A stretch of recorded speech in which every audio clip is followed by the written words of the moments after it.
Hey, welcome back to the House of Trauma podcast. It's your favorite podcast host, Kiana Brienne. Now let's get into it. So I remember some years ago, I was at a friend's birthday party and we were all just playing cards, sitting around the table, drinking, having a good time. And the birthday boy wanted to speak. And he just thanked us all for being there and said, he really appreciates his friends. Friendships are important because they're the family that you choose, not the family that you're given. And this was maybe 9 years ago. And I always remembered him saying that because it's true.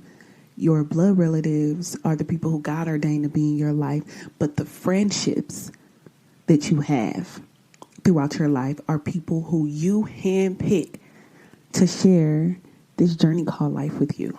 And I think that is so special and that is so important. And it is equally important to ensure you're making the right decisions when picking friendships, right?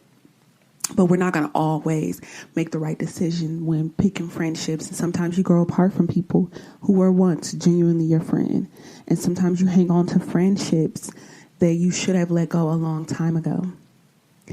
And throughout my 28 years of life, or whenever I had my first friend, throughout these years, I've cultivated some frenemies along the way. And so I think in order to fully understand the concept of a frenemy, we must first understand what a true friend is. A real friend is a person whom one knows and with whom one has a bond of mutual affection. Someone you know well and like, but whom is not related to you. Someone who has a strong liking and trust in another. The Webster definition literally says someone who is not an enemy. Someone who is not an enemy is a friend, right? And an enemy is someone who actively opposes or is hostile to someone or something. That would be considered an enemy.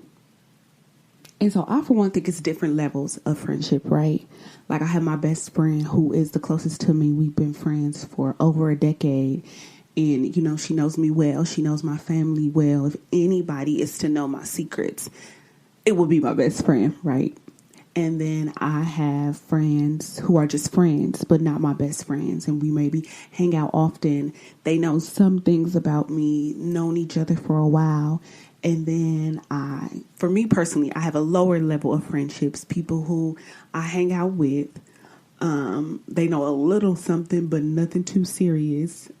And I can definitely call them when I need something. And then you have your associates, people who I just like maybe hang out with, maybe drink with. Maybe I only see them within group settings. And then I have mutuals who may be somebody I know through somebody else that I might have their number, like their social media, but we really don't talk or hang out just with each other, like outside of a group setting with whomever I know them through. But yeah, I've made a lot of friends or people who I've considered friends throughout this life. And I like to joke and say I don't have friends, but as a matter of fact, I do. So that may be slightly offensive to the people who really are my friends. But I've lost a lot of friends along the way, and some of them turned out to be frenemies. But some of them we were genuine friends, and there is no beef. There are no issues between us. We just lost touch. Everybody's not meant to be in every season of your life and embark on every journey with you. And life happened and we grew up and we took our separate ways in life. And I wish them the best, honestly and truly, I do. And some of them I'm rooting for them from afar, and they don't even know. And I can only hope and imagine that they're doing the same for me.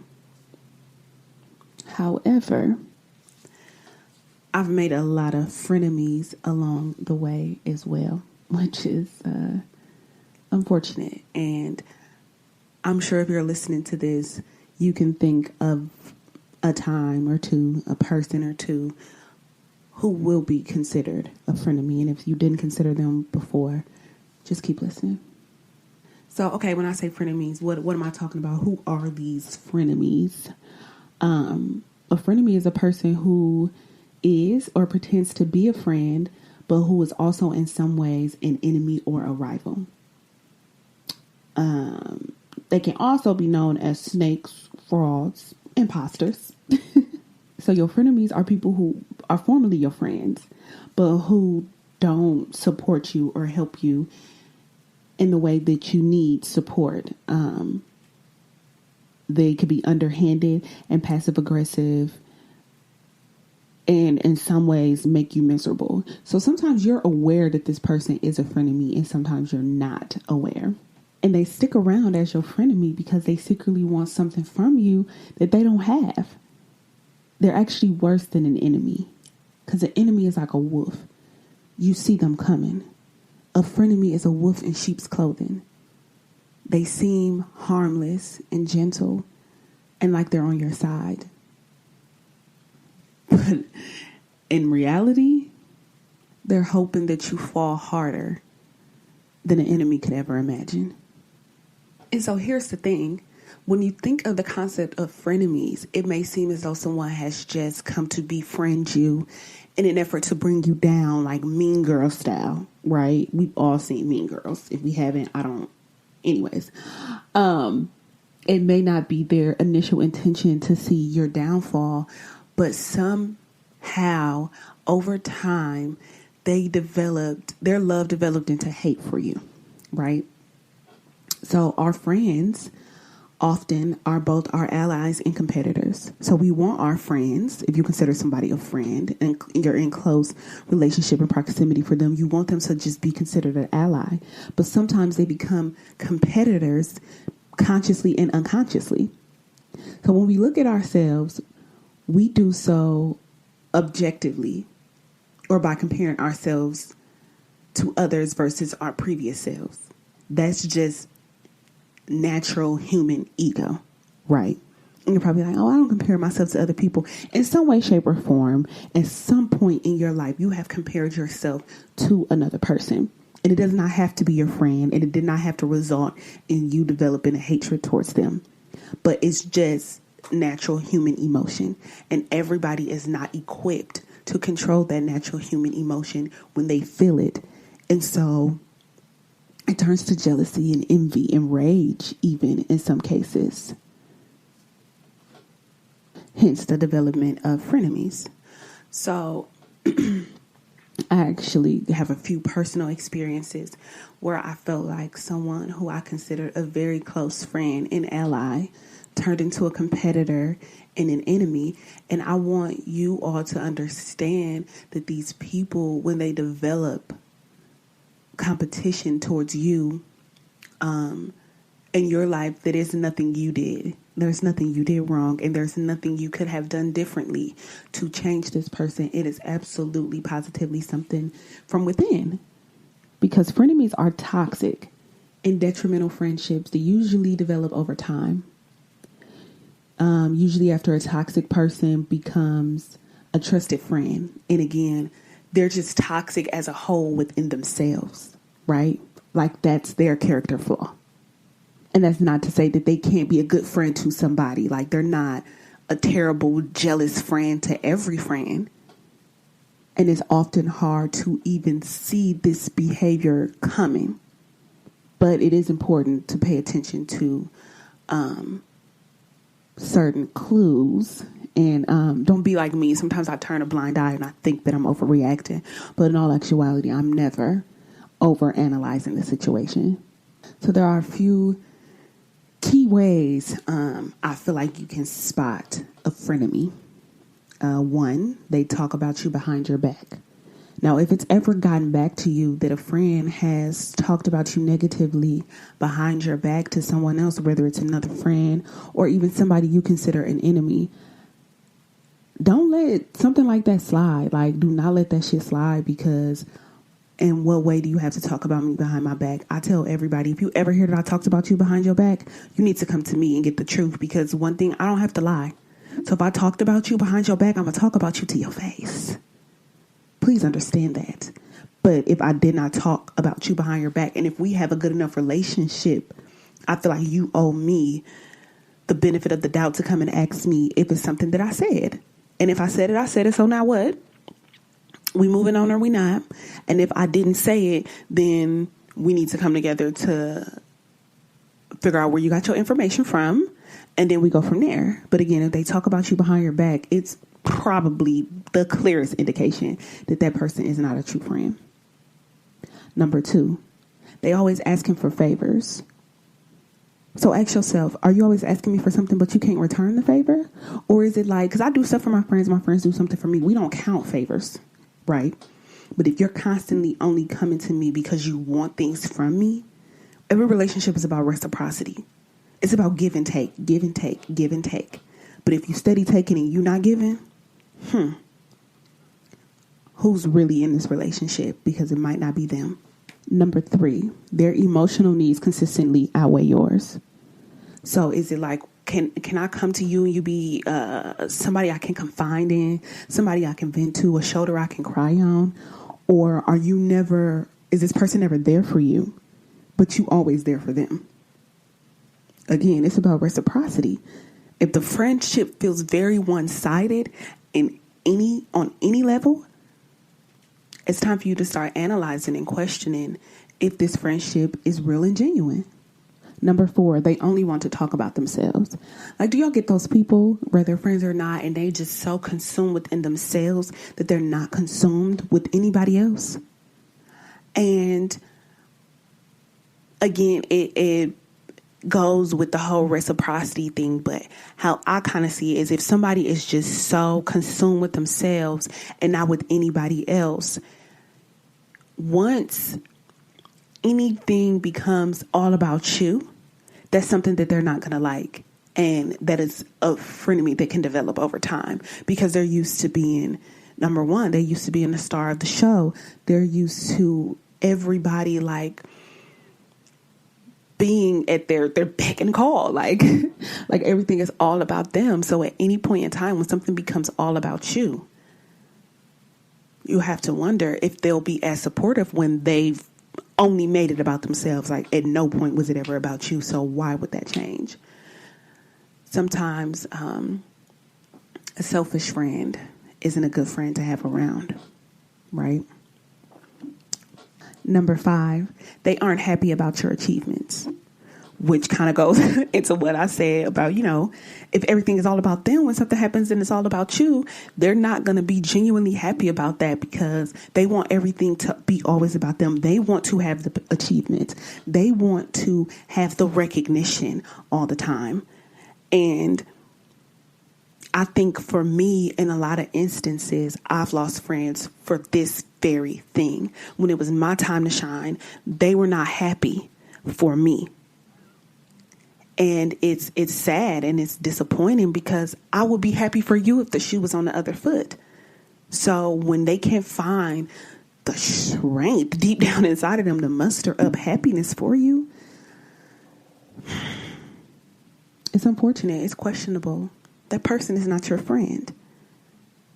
Because I know for me personally, my life can be falling apart at the seams. But if something amazing is happening for somebody around me, close to me, a friend, a family member, anybody, I'm going to be genuinely happy for you because your success has nothing to do with my success. Number 6, they are passive aggressive. I can't stand a passive aggressive person. Okay. I would rather you just be aggressive. I would rather you just tell me how it is. Tell me how you really feel. Say it to my motherfucking face. Again, you're a wolf in sheep's clothing. Like, don't be underhandedly throwing shit my way.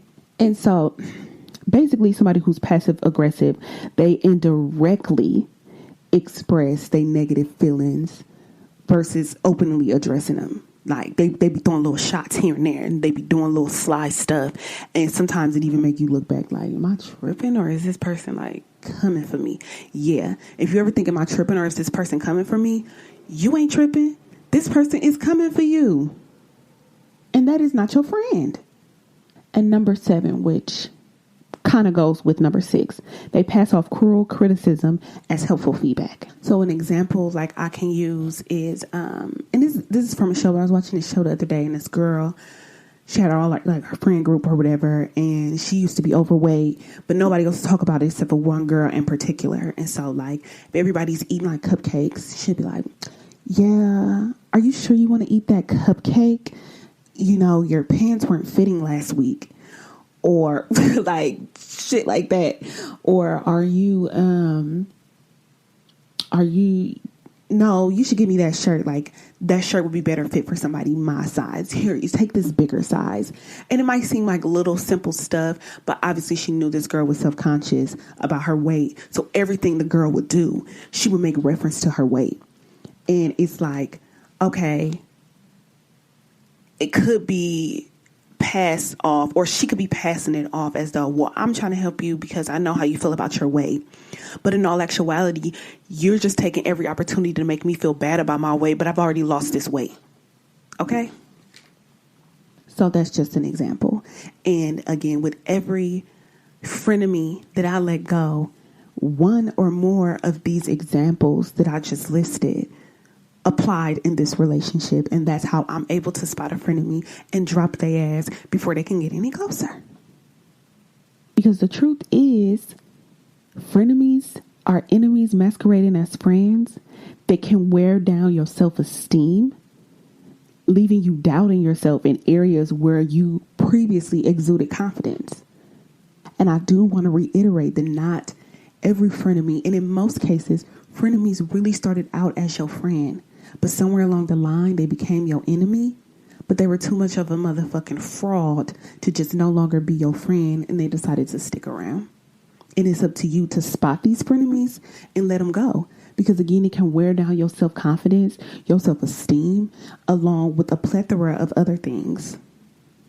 I mean, look at the story. Look at what happened to Shaquilla Robinson. God rest her soul. Those were not her friends. Not one single person in that room was her friend. And I'm sure there were signs. There are always signs. And I'm absolutely not blaming her at all. None of this was her fault. The full blame belongs to the Capo Six, the murderers, and their accomplices who hurt that poor girl in Mexico. But too often, we ignore the signs all in the name of friendship, and then we end up getting hurt.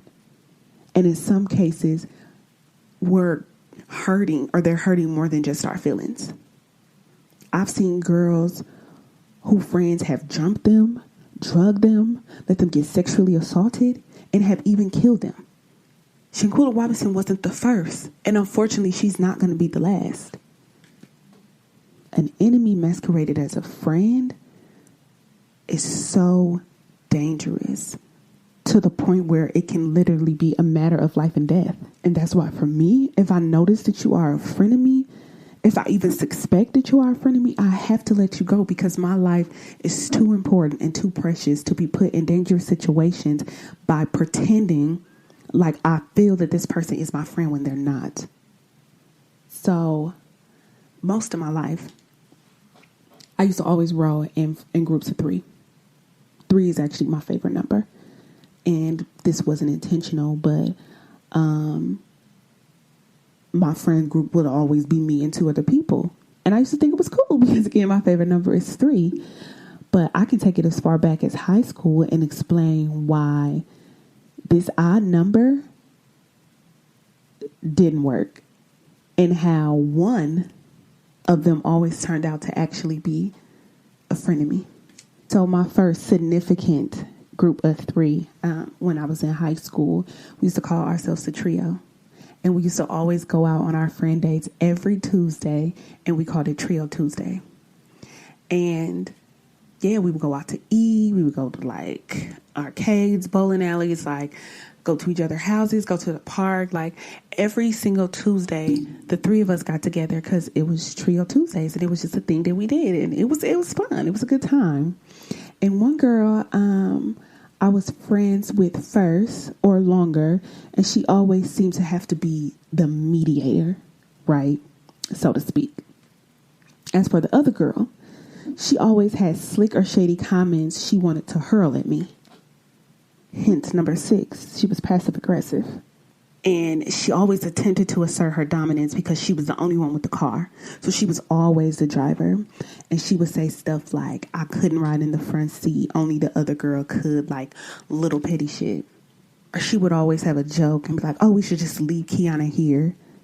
But again, the other girl, the mediator, she would just be like, oh, you can sit in the front. She's like, no, you're going to sit in the front. Or like we would be arguing over the front seat. And she'd be like, well, Kiana, you get in the back. And so-and-so gets in the front. One time we were at the park. We had got ice cream and we went to the park and we were on the swings. It was me and the mediator. And the other girl, she just like telling me I need to get off the swing now because she want to get on the swing. And I'm like, bitch, why would I get off the swing when she could get off the swing? And she just kind of like, well, no, I want you to get off the swing. Okay, well, bitch, I'm not. How about that? So then she made a joke about leaving me there at the park. And I'm like, bitch, and I'm going to call my daddy and have him come pick me up. And so the other girl, she's just kind of laughing it off like it's a joke. But it was just hella weird to me how the three of us were friends, but she never had these slick remarks for the other girl. She never threatened to leave the other girl. She was never in any way passive aggressive to her. She never threw out cruel criticisms and tried to say it was like helpful feedback. Like number 6 and 7, she only did those things to me. And so after a while, I'm just like, you know what? I'm starting to believe that one person is my friend and the other person is not my friend. And the whole friendship just started to become weird. And long story short, we just kind of lost contact after a while. And I never really attempted to reach out to her again. I think the next year, like, she went to a different school and she still talked to the other girl, but I felt no need to keep in contact because at that point I wasn't thinking like, oh my gosh, she's really a friend of me. She's really an enemy. Like I wasn't analyzing it like this, but a part of me felt like that wasn't really my friend. So there was no need for me to consistently reach out to you because you've made it perfectly fucking clear how you feel about me and you only got to shoot me once, honey. And there were absolutely times where I hung out with them separately. Even the mean girl, I definitely hung out with her separately. But it appeared that she only acted that way when the three of us were together. She never acted that way when it was just the two of us. But it really didn't matter what her intentions was or like her reasoning was behind it. I made up my mind, you're not my friend, and we're going to have to move forward. So we fast forward into senior year in high school. Another group of 3. We called ourselves the Taylors. And actually one of the 3 was actually my sister. And so it was me, my best friend right now, and then my sister. And somewhere along the line, we picked up a stray. Okay. And so it was actually 4 of us at this point in time. So me, my sister, and my best friend, we actually, after we graduated high school, we all went to get a tattoo, an infinity sign with Taylor's written in it. Taylor's for infinity. That's what we used to always say. Now, number 4, she did not want to get the tattoo. She didn't go with us. I forgot what her excuse was, but she did not want to get the tattoo. So my sister always felt like something is off with this bitch. Okay. Something is wrong with her because she like, well, if she says she down and she a Taylor too, why she don't want to get the tattoos with us? But I'm trying to give her the benefit of the doubt. See, this is my problem. Don't be like me. Do not give these people the benefit of the doubt. It will come back to bite you in your ass. Okay. So I'm trying to give her the benefit of the doubt. I'm like, well, maybe she's just scared. She don't want a tattoo. Like, it's fine. She said, she'll potentially get it later. Like, everything's fine. But my sister always felt like something was off with her. So I feel like throughout the years of us being friends, senior year and after senior year, it will always be some type of split. So like my best friend, who's my best friend now, at one point, she wasn't speaking to anybody within the group. So then it was me, my sister, and the other girl. Or at one point, my sister, obviously she's always my sister, but she wasn't speaking to the other 2 in the group. So it was me and my best friend and the other girl. Or I don't know if at any point in time I was ever out of the group, but it always kind of like, it would be the 4 of us and then it would be 3 of the 4 at some point throughout time. I hope that makes sense. So long story short, if it was me, my sister, and my best friend, which was typically the group that we were in, if I had to pick a frenemy me out of there. It would be my sister. She was a little shady towards me. She was a lot of shady towards me. And she may have done a few of the 7 things I talked about earlier on ways to spot a frenemy, but that's my sister. And in hindsight, it was just us being sisters, so not something I would go too deep in. But as for the 4th, they refused to get the tattoo. I started to notice after a while that she was not so good at, playing like the good girl act anymore. Like, she always tried to play the good girl who was quiet and sweet and simple, and she never did anything wrong. And I started to see right through that good girl act the way my sister had always done. As years went on, me and her actually got closer, right? But it was like the closer we became, the more I could see her shadow side. And she was absolutely not happy with not only my achievements, nobody around her achievements. If you were doing better than her, she was not happy. Number 5. Number 4, she wanted everything to be about herself. Like, everything was about her. If any girl at any point in time was getting more attention than her, she didn't like it. And I just couldn't quite put my finger on it. But because a lot of these things were directed at other people and they weren't directed at me, is why it just went over my head for so long. And until she started to become passive aggressive. Number 6. So at this point in time, I was already feeling some type of way about her behavior, the way she behaved towards other people. It was becoming embarrassing. And it was like, I'm always taking you places with me, and now you rubbing people the wrong way. And they all looking at me like, why'd you bring this girl? But she was my best friend too. So I'm just like, well, damn, I can't even bring my best friend nowhere because you're rubbing all these people the wrong way. And then when she started to take little slick shots at me and at my relationship at that time, that's where I had to draw the motherfucking line. Because I'm like, now you're just taking it too far. And I guess it ain't my fault, but I was going to say I can take partial blame because I seen the way she treated other people. And I guess because it wasn't me, I just kind of let it slide.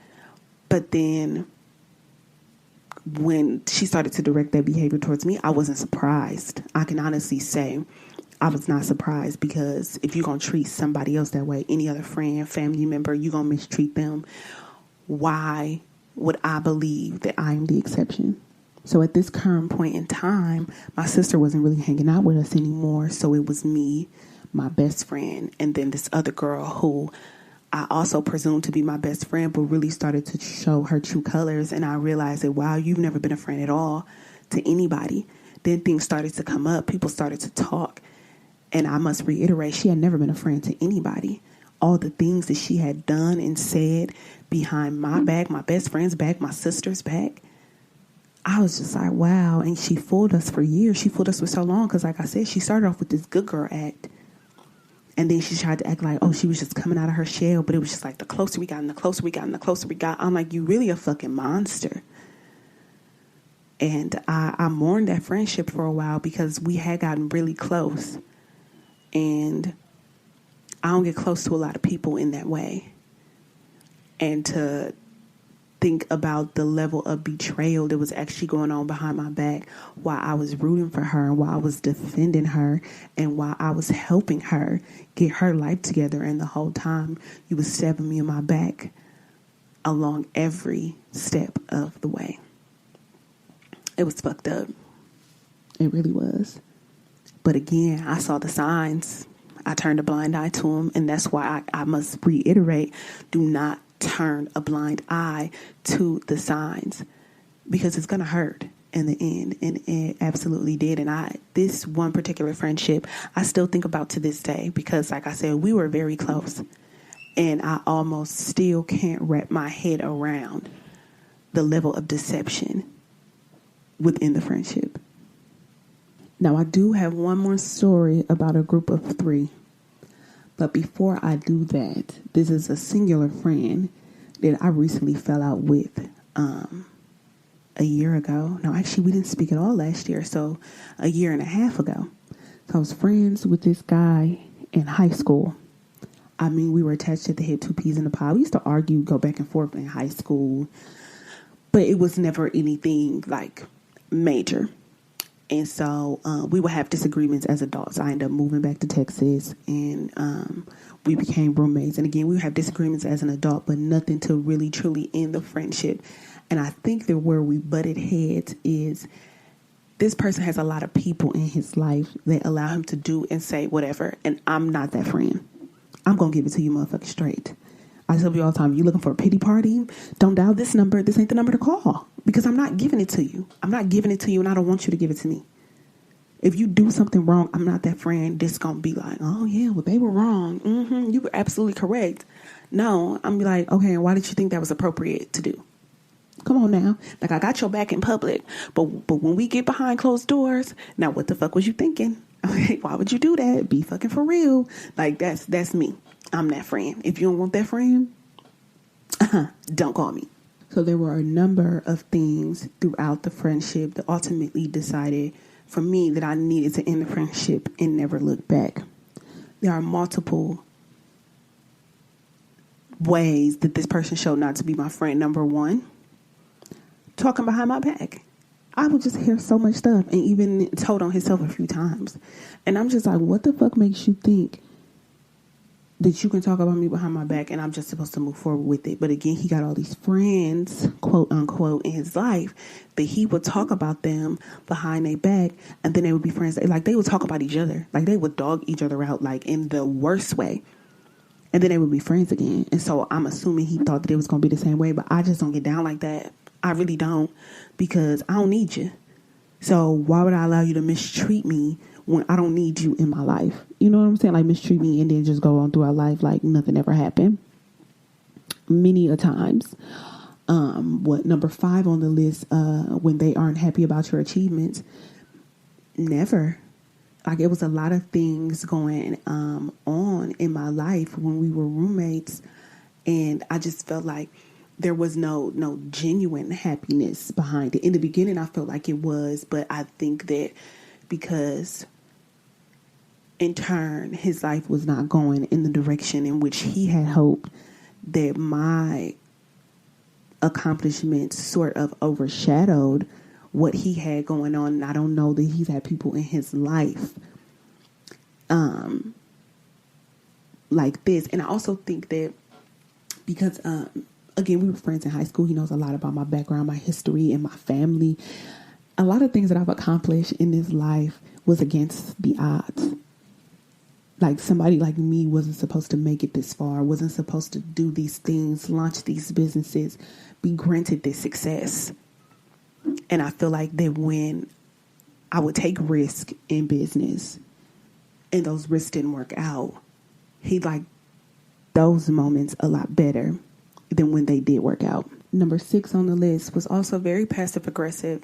And that's one of my pet peeves. Just give it to me straight. You got a problem with me? Say it straight up. What's up? What's the issue? Like, just fucking say it. Like, don't be passive aggressive, because that's low key the quickest way to get up under my skin and make me haul off on your ass. Like, for real. Because I'm still growing. I ain't perfect. And passive aggression is a trigger for me. Don't do it. Do not do it. Okay? Because it's going to take everything, including the strength, all of God's strength, okay, to stop me from doing what I really want to do if you are being passive aggressive. But potentially the number one thing that resulted in the dissolution of our friendship overall was, don't make me the topic of discussion. Do not talk about me behind my back, because I'm not going to talk about you behind your back. I'm going to talk about you to your face. Okay? And again, this was one of those situations where he did it to so many people that I knew I wasn't safe. And I would have these conversations with my little sister, and I'd be like, dang, he talk about this person like a dog. He talk about his parents like a dog. He do this, he do that, he do that. Like, zero accountability for any of his actions. It was always everybody's fault. And a part of me always knew at some point I would be next. I think he just didn't think that I would have the reaction that I had. But the moment I got confirmation that he was talking about me, I let him know this friendship is as good as done. You're dead to me. You are dead to me. But he didn't just talk about me behind my back. He had to take it a step further. First of all, you lying on me, and I can't. Don't lie on me. Don't lie on me. Because if it's one thing I got, it's my name. And when people get to throwing dirt on your name, it's just, don't do it. So I felt like he not only lied on me and talked about me behind my back, he tried to ruin me. Like, he tried to ruin my character. He tried to ruin my relationship with so many people, including my own family. And that's why I really had to draw the line, because you took all your strength and energy spending months on end trying to destroy me. And I feel like even to this day, people think I'm just supposed to be okay with that, and I'm just supposed to let it go.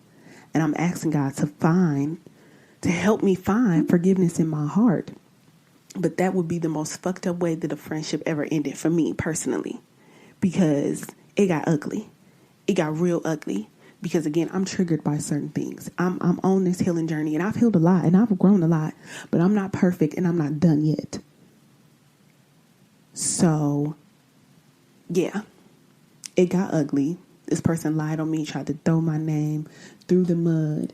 And if you ask me all 7 ways to spot a frenemy, he probably checked off every box at some point. And I think that in high school, things were different. We were young. You know, we argued about little petty stuff. And when we got older, we really grew apart, and we see life differently. We saw life differently. We had 2 different ways of going about things and thinking about things.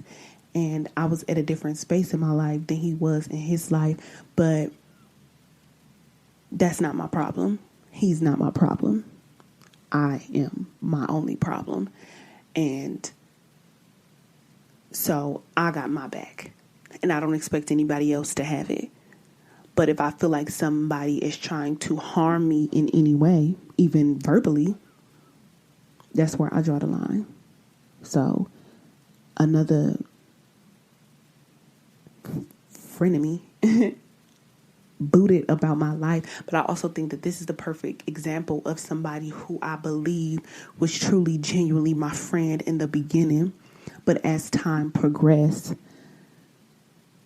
some negative emotions formed within our friendship that turned this person into a frenemy and ultimately ended our relationship for good.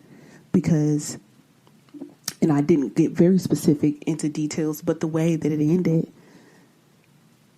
there is no coming back from that. And at one point, I will genuinely and truly forgive. God is helping me along with that journey, but for right now, I don't. And the day that I do, it doesn't mean we'll ever be friends again. Moving forward, as an adult, I feel like it's harder to create friendships than it is as a kid or like a teenager, because when you're younger, you're more trusting, you're more open to the new friendships and relationships. And sometimes we as humans may even feel the need to have these different friendships and these different relationships, especially, you know, when you're in high school. But yeah, again, as an adult, and I used to always tell people, how do you make friends as an adult? Because I mean, I have my best friends, and then I have a couple of acquaintances and associates. But I'm like, how do you make friends as an adult? But like, it has to be genuine. So when I moved back to Dallas, I went to school for aesthetics. I made friends, or I got close with a couple of girls from my class. And it just seemed like as time went on, they started to drop like flies. And I remember we took a trip to Cancun. I'm like, and then there were 3. See the symbolism of this number 3. And then there were 3. There were 3 of us. And I would say throughout the 2 years, I was friends with these 2 girls, these 2 women. I spoke very highly of them, and I think that we all spoke very highly of each other. It was just an unsuspected friendship, but it was genuine, and we all really got to know each other well, and we were all from different areas around the country who kind of just met up in Dallas, and everything just seemed to flow with ease within our friendship. And I really started to feel as though I have found my soul tribe. I have found the group of adult women who are both older than me that I could look up to, and they aren't that much older than me. So it's not, they're not 40. No, they're not that much older than me, but they were older than me. They were women I could look up to. They had experienced different things in life. We had all experienced different things in life, but somehow the same things in life. And, we just meshed so well together. We were like 3 peas in a pod. We did everything together. We got along so well together. And I'm not really sure where the disconnect actually begun. But as always, in the group of 3, this unraveling always begins to take place between 2 parties. And there's always the odd one out, who in some cases becomes the mediator, as in the case with the trio in high school, as in the case with the Taylors, which I didn't even say that my best friend to this day was the mediator between me and the other girl when things begun to unravel. But in this case in particular, the mediator essentially stayed out of it. And again, we all met in school for aesthetics. We were all estheticians, essentially pursuing different things within the aesthetics field. And I want to make it perfectly clear, there was no competition, which was another reason why the relationship just seemed almost heaven sent, almost so connected, almost divinely placed together, the 3 of us in this moment, because there was genuinely no competition. I mean, we got facials, wax, and lashes, which we all specialize in something different. And people were, I feel like, always trying to pin us against each other. Like, you guys can't be friends. And in the same industry, like, y'all are really competitors. But no, we were not. And to this day, we're not. So this has nothing to do with competition being job-wise. In my opinion, I feel as though somewhere along the lines, this friend became an imposter who turned into an enemy. Somewhere negative feelings built up between us. And again, it was a situation where things were said and things were done, but I insisted on giving the benefit of the doubt. And in a lot of instances, I've now realized throughout this podcast is they're always number 5 and 6 on the 7 ways to spot a frenemy, because just like most of the people prior to her, number 5, she was not happy about my achievements, and number 6, she was very passive aggressive, and a lot of her mannerisms towards the end of our friendship, which I think that even for myself, nobody saw it becoming the end, but it was. And the thing I think that was the final straw, and I'll go very vaguely, or not vaguely, very quickly over a few things. But the thing that was the final straw for me is, as you know, I'm a flight attendant now. And I remember the day that these 2 were in the room along with 2 other people. And I announced that I had accepted the position to be a flight attendant and that I would be going away to training for 32 days. Everybody was so happy for me. They congratulated me and everything. She was silent. No congratulations. The only thing she said was, "Why you didn't tell me?" And I was like, "I'm telling you right now." And then everybody's just like, "No, that's amazing, da da da da." And then the next thing I heard her say was, "Oh, wow, I want to be a flight attendant," or "I wanted to be a flight attendant," one of the 2. And I'm just like, okay. But anyways, this is my moment. We are happy. We had already had like an amazing day. We did movies and mimosas. Like, everything was great. We were still drinking and eating. We had like a seafood boil going. Like, everything was great. I decided to just let it go because maybe I'm tripping, right? Wrong. We really didn't talk much after, I went to training again. It was a month. I was gone for a little over a month in training, and I really didn't talk much to her in particular, but the third person in the group, I talked to her all the time, and we still had like our group chat, so it was like some conversation going on in there. But after I graduated, maybe a week or 2 after graduation, the group chat ceased to fucking exist. Really, nobody ever wrote in there again. And mind you, I still never heard from her. There was never a direct text to my phone from her or from my phone to her phone.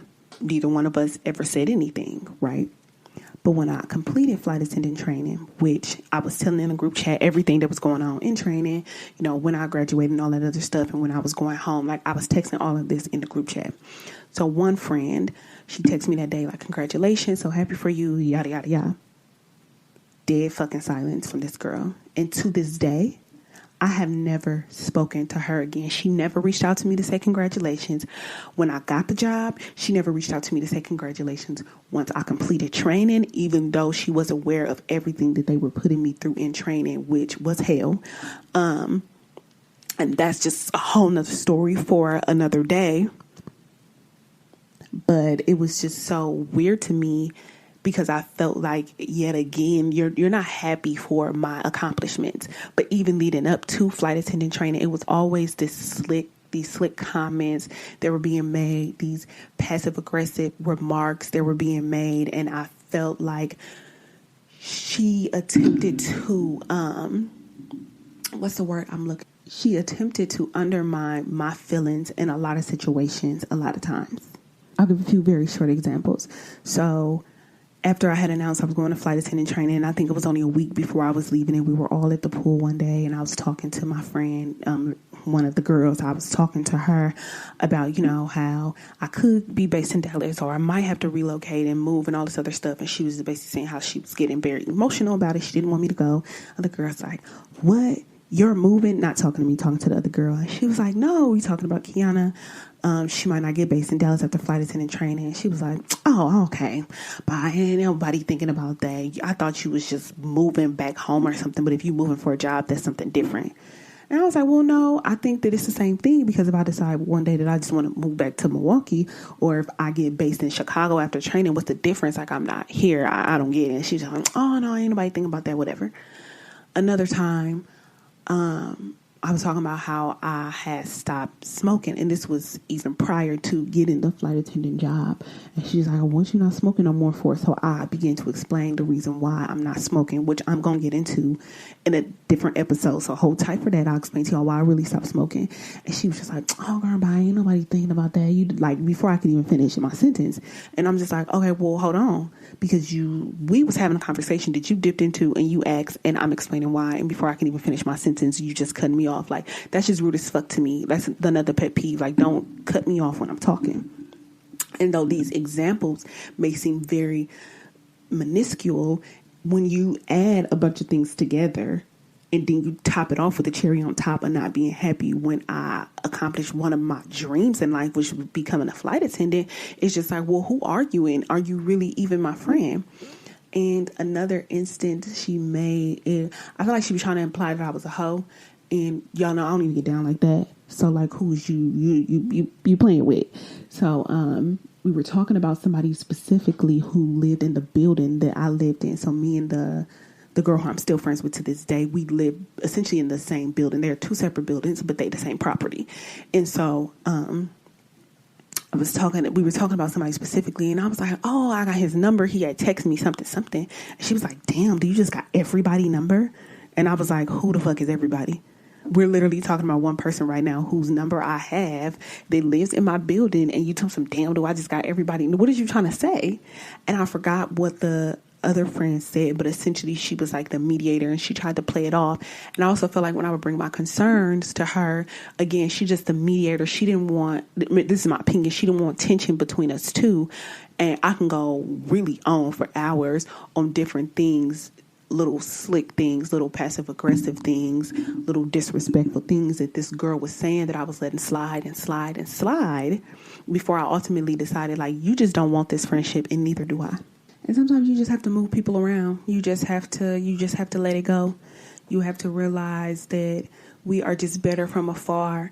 And in this last example, there is no beef. I don't hate you. I'm not going to fight you when I see you. But I just had to realize that you're not a friend of mine. You're a friend to somebody, but you're not a friend to me. And that's okay. You don't have to be. There is no shortage on people out here who can be potential friends. There's no shortage for me on friendships at all, really. And There's just been a theme throughout my life of being in groups of 3, and it just doesn't work. It doesn't work for me because there's always a disconnect between somebody within the friendship group. And I'm not saying that it can't work. I'm just saying it didn't work for me. And I encourage you to use those 7 tips to determine if somebody is a frenemy or not. 1, they talk behind your back. 2, they always asking for favors. 3, their emotional needs consistently outweigh yours. 4, they only want to talk about themselves. 5, they aren't happy about your achievements or accomplishments. 6, they're passive aggressive.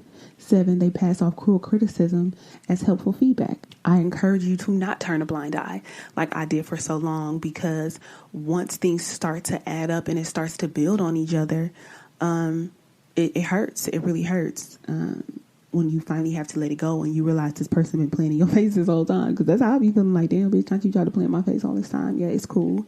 And in reference to the last example I gave, I pray to God.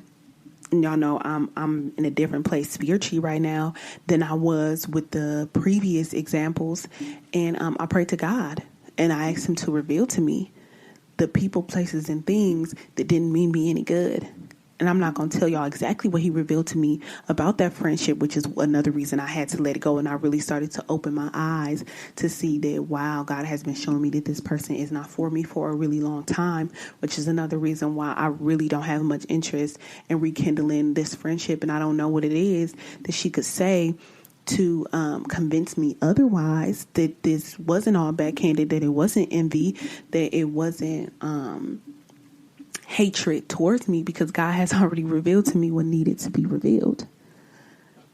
And I think it's important, whatever level you are in your spiritual journey, if you started it at all, to just use your discernment and your common sense to really analyze any frenemy relationship and decide how you want to move forward. And I want to end this by just giving you a few tips on how to get rid of a frenemy once they've been identified. Number 1, know when to bail out. I didn't always bail out right away, but I did bail out. Know when to let it go, because you don't have to take this. Which brings me to number 2. Don't become their punching bag. Like, don't allow them to consistently talk bad about you, to criticize you, to be passive aggressive towards you. You don't have to accept that. And you can even let them know that I'm not accepting this shit from you. Let them know. Sometimes I walk away from bad situations and I just leave them exactly where they at. But don't be afraid to let them know exactly why you leaving them where the fuck they at. Number 3, ask yourself, is it worth the trouble? Is this friendship worth the agony that comes along with it? Like, is it worth questioning if this person is really my friend after I find out they were talking about me behind my back? Can you consistently carry this emotional burden? Number 4, give it a second shot. Yeah, why not? This isn't always good in every case, but give it a second shot, just not a third shot, right? If you've identified any of the previous 7 things where this person is a frenemy, go ahead and address it with them. We are healing, we are growing, we are learning effective communication. And if this person takes accountability, owns up to it, is self-aware, and you choose to give it another shot, maybe it's not a friendship worth ending. Maybe for a moment they did see you as a competitor and not as an ally. And once you bring it to their attention, they're able to correct their behavior. But if they start it up again, you just have to let it go. Brings us back to number 1, just know when to bail out. Number 5, break it to her gently. You know, everything doesn't have to be a blow up. I've had some blow ups in my day, but I've also had some situations where it was calm. I remember telling a friend, I think we should talk about this. And even if we choose to never speak again after this is something that needs to be addressed. And I think, if you listen to my podcast episode, Queen of Detachment, I talk about how, I always have to analyze if I feel like the conversation is worth having. And if you do feel like the conversation is worth having, you do feel like this was once a good friend of yours, have a conversation. Break it to her gently. Number 6, just hang up. Would really just walk away. Just hang it up. Just walk away. Just let it go. Just move forward. I'm good for that one. But every situation is different and everybody handle things differently. So it's up to you to choose how you want this all to end. Number 7, go ahead and grieve. Remember, we can grieve the loss of friendships and relationships outside of people passing away. Go ahead and grieve the friendship you once knew that is no more, and feel those emotions fully. Don't feel bad about it. You've lost something, because in most cases, these situations start out as genuine friendships that dissipate over time. So you have a right. I encourage you to grieve that relationship. Just remember to make yourself your first priority and only continue with friendships that are healthy for you in every way. My name is Kiana Brienne.